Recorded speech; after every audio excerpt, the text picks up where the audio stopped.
जय श्री कृष्णा। आप सभी का एक बार फिर से स्वागत है अपने YouTube चैनल में। तो आज के वीडियो में हम सुनेंगे पितृपक्ष में सुने जाने वाली कथा। तो पितृपक्ष की पौराणिक कथा के अनुसार किसी गांव में जोगे तथा भोगे नाम के दो भाई रहते थे। दोनों अलग अलग रहते थे। जोगे बहुत धनी था परंतु भोगे बहुत निर्धन था। लेकिन दोनों भाइयों में परस्पर बड़ा प्रेम था। जोगे अमीर था तो जोगे की पत्नी को धन का बड़ा अभिमान था, किंतु भोगे की पत्नी बड़ी सरल हृदय की थी। पितृपक्ष आने पर जोगे की पत्नी ने उससे पितरों का श्राद्ध करने के लिए कहा, तो जोगे ने बोला, ये सब तो व्यर्थ का कार्य है। समझकर इसे टालने की चेष्टा की, किंतु उसकी पत्नी यह समझती थी कि यदि ऐसा नहीं किया तो लोग तरह तरह की बातें बनाएंगे।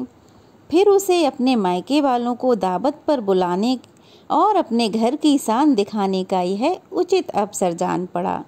अतः वह बोली, आप शायद मेरी परेशानी की वजह से ऐसा कह रहे हैं कि श्राद्ध मत करो, किंतु इसमें मुझे कोई परेशानी नहीं होगी।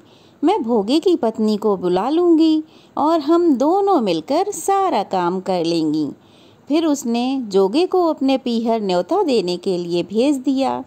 दूसरे दिन उसके बुलाने पर भोगे की पत्नी सुबह सवेरे आकर ही काम में जुट गई।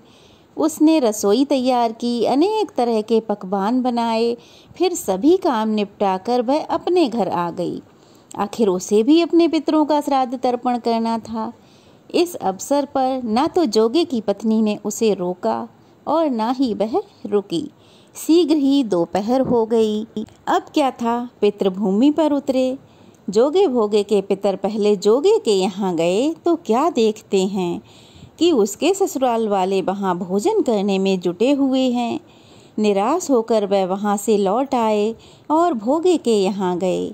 वहाँ क्या था, मात्र पितरों के नाम पर अग्यारी दे दी गई थी। पितरों ने उस अग्यारी की राख चाटी और भूखे ही नदी के तट पर जा पहुँचे। अब थोड़ी देर में सारे पितर वहीं इकट्ठे हो गए और अपने अपने यहाँ के श्राद्धों की बड़ी बढ़ाई करने लगे। जोगे भोगे के पितरों ने भी अपनी आप बीती सुनाई। फिर वे सोचने लगे कि अगर भोगे समर्थ होता तो शायद हमें भूखा ना रहना पड़ता, मगर भोगे के घर में तो 2 जून की रोटी खानी भी मुश्किल है। यही सब सोचकर उन्हें भोगे पर दया आ गई और वे अचानक नाच नाच कर गाने लगे, भोगे के घर धन हो जाए, भोगे के घर धन हो जाए, भोगे के घर धन हो जाए। सांझ होने को हुई। भोगे के बच्चों को कुछ भी खाने को नहीं मिला था। सुबह से बेचारे भूखे प्यासे ही भटक रहे थे। तब उन्होंने माँ से कहा, माँ भूख लगी है। तब अपने बच्चों को टालने की गरज से भोगे की पत्नी ने कहा, जाओ आंगन में हौंदी औंधी रखी है, उसे जाकर खोल लो, जो कुछ मिले बांट कर खा लेना। अब बच्चे वहां पहुंचे तो क्या देखते हैं कि हौदी मोहरों से भरी पड़ी है। वे दौड़े दौड़े अपनी माँ के पास पहुँचे और उसे सारी बात बता दी। अब आंगन में आकर जब भोगे की पत्नी ने यह सब कुछ देखा तो वह भी हैरान रह गई। इस प्रकार भोगे भी धनी हो गया, मगर धन पाकर भोगे को घमंड बिल्कुल नहीं हुआ। अब दूसरे साल का श्राद्ध पक्ष आया।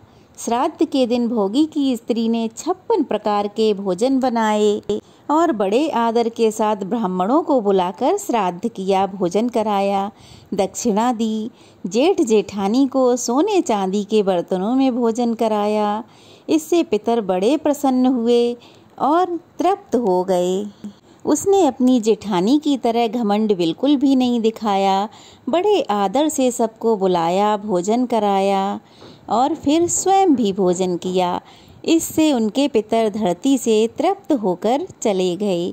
तो यह थी पितृपक्ष में सुने जाने वाली जोगे और भोगे की कथा।